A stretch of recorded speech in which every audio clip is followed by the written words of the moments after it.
A paz, irmão, a paz, você que está me assistindo agora nesse canal aqui, em nome de Jesus, né? Canal Pastor Giovanni.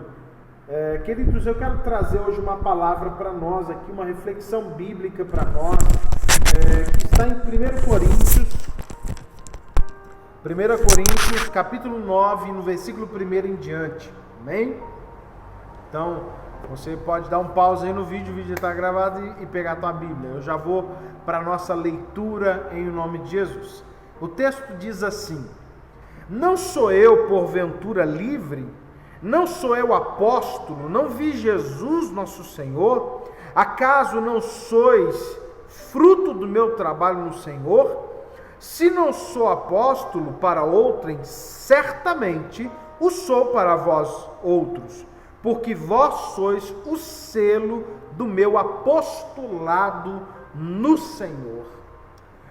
Queridos, olha que palavra de Paulo. Primeiro um contexto aqui só para a gente analisar essa história. Paulo, ele é uma referência ministerial. Paulo, cerca de 70% quase do Evangelho do Novo Testamento, do Novo Testamento, é escrito pelo apóstolo Paulo. Então Paulo é não somente um homem importante, mas ele literalmente é uma pedra fundamental na estruturação do cristianismo. Então Paulo é muito importante. E aqui havia um conceito, vamos dizer, de análise técnica sobre o ministério de Paulo. Paulo começa a ser questionado por uma questão, irmãos. A gente mesmo hoje chama ele de apóstolo Paulo, né? E o título de apóstolo era conferido aos 12 que foram chamados por Jesus em vida, vocacionados por Jesus. Amém? Então essa é a base para quem é chamado de apóstolo no Novo Testamento, né? E aí Paulo vem e se intitula apóstolo do Senhor. Mas, de acordo com os outros apóstolos, Paulo não tinha se encontrado com Jesus e Paulo não havia sido vocacionado diretamente. Ele era um discípulo, ele era um convertido, um cristão, mas ele não era um apóstolo porque ele não foi chamado individualmente junto com os outros. Só que o conceito para apóstolo era para aqueles que haviam tido encontro com Jesus e vocacionado por ele. E Paulo vivencia essa experiência. Paulo, quando se converte, ele tem um encontro com Jesus, claro, né? Nós sabemos da história do encontro dele no caminho, onde literalmente Deus vem, fala com ele e o vocaciona, levando ele a ser discipulado e levando ele a ser preparado literalmente para o ministério. Então, pelo critério técnico, ele era um apóstolo, mas além disso, a obra de Paulo é uma obra muito relevante para a vida cristã. E aqui, irmãos, diante desse questionamento, Paulo teve que dar uma resposta à igreja de Corinto. Paulo é o homem que é usado por Deus para iniciar, para construir a igreja de Corinto. Então Paulo, ele era aquele homem o pastor, aquele ganhador de almas que foi para a região de Corinto e ganha o povo e institui ali uma igreja.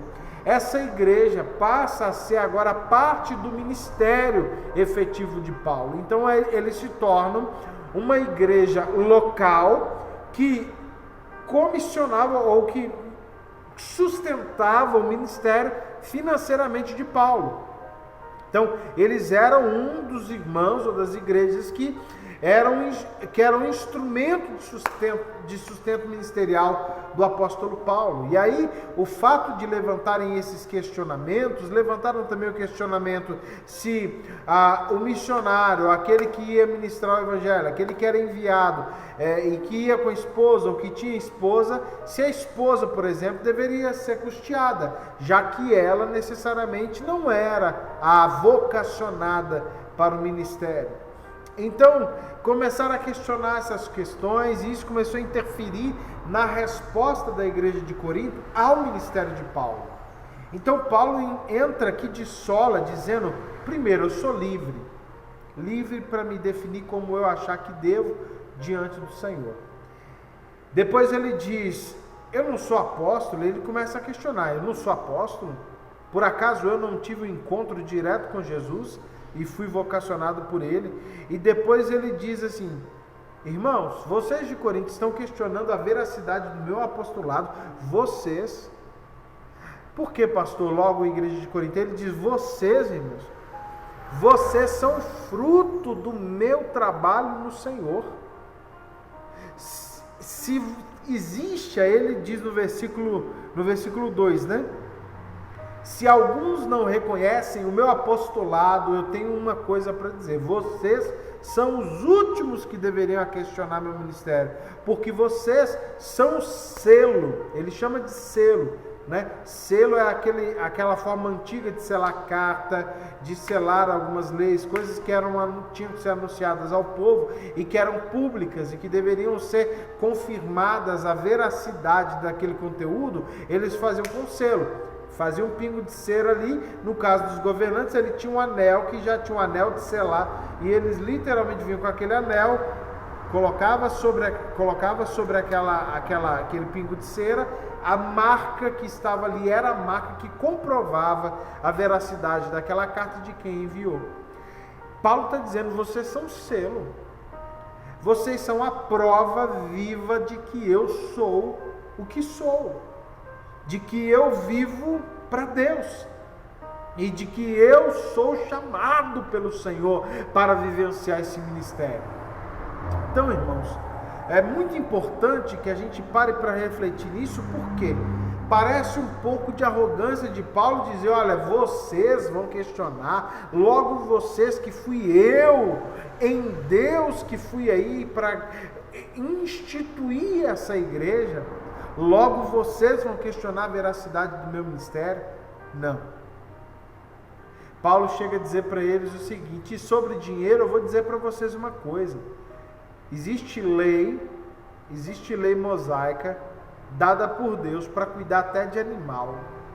Até o animal é digno de um bom cuidado, segundo a própria lei mosaica. Aí eu pergunto: por acaso eu e os demais que vivem do ministério, homens que pregam o evangelho, não somos dignos do sustento? Irmãos, essa é uma briga que não é de hoje não. Tem muita gente que fala de pastor, que fala que pastor só quer saber de dinheiro. Irmão, essa conversinha não é de hoje não. Paulo, capítulo 9, estuda esse texto. Paulo já estava sendo chamado ou mencionado como ganancioso. Paulo já estava sendo colocado como alguém. Paulo, irmão, está sendo questionado sobre questão financeira. Está entendendo isso? Então, meu irmão, depois que eu descobri que até Paulo é questionado sobre questões financeiras, meu ministério foi curado dessas discussões fúteis, desnecessárias. Eu quero que você pare para refletir sobre isso, irmão, mas deixando de lado toda essa discussão sobre Paulo, agora eu quero que você traga para você esse exemplo de Paulo. Qual é, pastor, o exemplo que o senhor quer me mostrar? Paulo deixa claro: vocês são o selo do meu ministério. Irmãos, o próprio Deus diz que uma árvore que não dá fruto, ela é arrancada e lançada no fogo. A minha pergunta para nós hoje nessa reflexão é: quem é o selo do meu e do seu ministério? Quem é o selo? Quem é a comprovação de que Deus te chamou e que você tem correspondido ao chamado de Deus na sua vida? Quantas pessoas podem dizer para você assim: olha, meu irmão, você foi uma bênção na minha vida? Por exemplo, nós temos aqui na igreja, eu gosto muito de dar esse exemplo, acho que já dei em outros momentos, porque a simplicidade e a grandeza de Deus nele é maravilhosa. Qual é, pastor? Por exemplo, eu tenho aqui uma anfitriã que é a tia Ninha. A tia Ninha, ela recebe as pessoas com um carinho muito grande. A obra dela é muito maior do que isso, mas eu vou mencionar apenas esse dia. Uma irmã chegou na igreja e disse: pastor, estou na igreja por conta do abraço que eu recebi da irmã tia Ninha quando eu cheguei na porta da igreja. A forma como ela me recebeu, pastor, me fez ter a certeza de que eu havia chegado num lugar onde eu deveria permanecer. Olha que coisa linda, irmãos. Um abraço e um sorriso no rosto foi capaz de quebrar totalmente a estrutura emocional de uma pessoa, no bom sentido, para que ela se prostrasse diante do Senhor e entendesse que Deus tinha aquilo para a vida dela. Um abraço, irmão, um sorriso no rosto.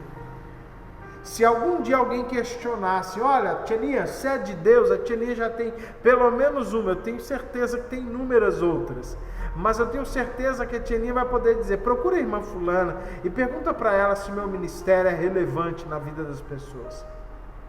Pergunta se para fulano, se o que eu vivo é de Deus ou não é. Pergunta para fulano, pergunta para ciclano, vai até fulano, beltrano e tal. Por exemplo, eu tenho uma pessoa que eu amo muito, que é o pastor Esdras. O pastor Esdras, ele sempre menciona, a própria mãe dele menciona, que a minha vida e a vida do meu irmão foram muito importantes para o direcionamento do ministério. Ele hoje é pastor. Então, assim, aí eu olho para isso e falo, poxa, que bênção. Poxa, glória a Deus. De tudo que eu vivi, se naquele período em que eu cuidei dele, cuidei daqueles adolescentes, eu tiver ganho apenas ele, já valeu a pena, porque de tabela eu estou ganhando muito no mundo espiritual, porque esse homem é uma bênção. Então eu estou dizendo dele, mas e você? Como eu posso defender a minha vida espiritual? Irmãos, eu estou dizendo isso porque é o seguinte, tem muita gente que fala, se eu vou ser salvo, só Deus sabe. Não, Paulo sabia. Paulo já dizia, meu irmão, se eu morrer hoje, para mim é lucro, porque eu vou estar com o Senhor. Mas se eu ficar, eu ainda vou estar ganhando almas. Olha que coisa tremenda. Então, Paulo tinha convicção da tua salvação e não mediante somente a bondade de Deus, não, irmãos. É claro que a graça, a misericórdia, é óbvio, irmãos, eu não estou tirando isso de nós e nem dando às obras glória de salvação. Não é isso, irmão. Mas eu vou usar a frase de um pastor que eu ouvi. Olha, as obras não salvam, mas elas evidenciam quem vai ser salvo. Então, e eu e você? Vamos ser salvos? E eu e você? Temos testemunhas do que Deus nos chamou para fazer? Amém? Eu quero deixar essa reflexão. Quantas testemunhas podem testemunhar por você de que você é um grande homem de Deus ou uma grande mulher de Deus? Amém? Paulo tinha pelo menos a igreja inteira de Corinto para dizer. E ele disse, vocês são. Eu sei que sim. Amém? Que você possa ter muitas testemunhas a seu favor, para a honra e glória do Senhor. Amém? Deus abençoe você, meu irmão. Essa é a mensagem. Reflita nesse capítulo 9 de 1 Coríntios. Vai ser bênção para você. Amém? Deus te abençoe. A paz.